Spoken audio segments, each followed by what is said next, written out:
SIR अभी भी बाकी राज्यों में होना है, रोल आउट पूरे देश के लिए होना है। स्टार्ट बिहार से हुआ चूंकि चुनाव के पहले, इसलिए इतने बवाल सवाल हुए।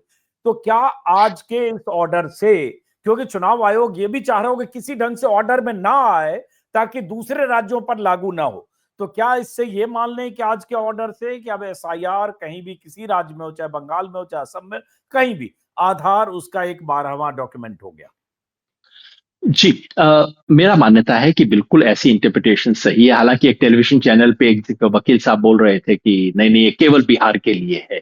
लेकिन आप ऑर्डर पढ़िए, ऑर्डर की भाषा बिल्कुल स्पष्ट है। जज ये नहीं कह रहे कि बिहार की फला परिस्थिति के कारण हम ऐसा कह रहे हैं। जज साहब कह रहे हैं कि रिप्रेजेंटेशन ऑफ पीपल्स एक्ट की धारा के तहत हम ऐसा कह रहे हैं। बिल्कुल स्पष्ट कहते हैं, रिप्रेजेंटेशन ऑफ पीपल्स एक्ट, जो कि इस देश का बुनियादी कानून है, उस कानून का हवाला देते हुए वो कह रहे हैं चूंकि उस कानून में आप आधार को स्वीकार करते हैं, इसलिए आधार को स्वीकार न करने का कोई आधार नहीं है, इसलिए आप उसको 12वां दस्तावेज के रूप में स्वीकार करें।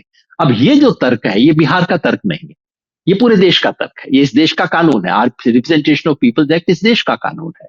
अगर उसकी व्याख्या के आधार पर आपने कहा है कि आधार स्वीकार्य होगा, तो जाहिर है ये बंगाल पे भी लागू होगा, तमिलनाडु पे भी लागू होगा, सब पे लागू होगा। तो मुझे इसमें कोई संदेह नहीं है। इसके बारे में हो सकता है बाद में और कुछ पेच हो। आप बिल्कुल सही कह रहे हैं, चुनाव आयोग बजिद था और बड़े विचित्र तरीके से बार बार हम आते थे कोर्ट पे और देखते थे कि मतलब चुनाव आयोग के वकील सर के बल खड़ा होने को तैयार थे कि कुछ भी हो जाए, बस आधार को स्वीकार ना कीजिए, इन 11 के अलावा किसी और को स्वीकार ना कीजिए।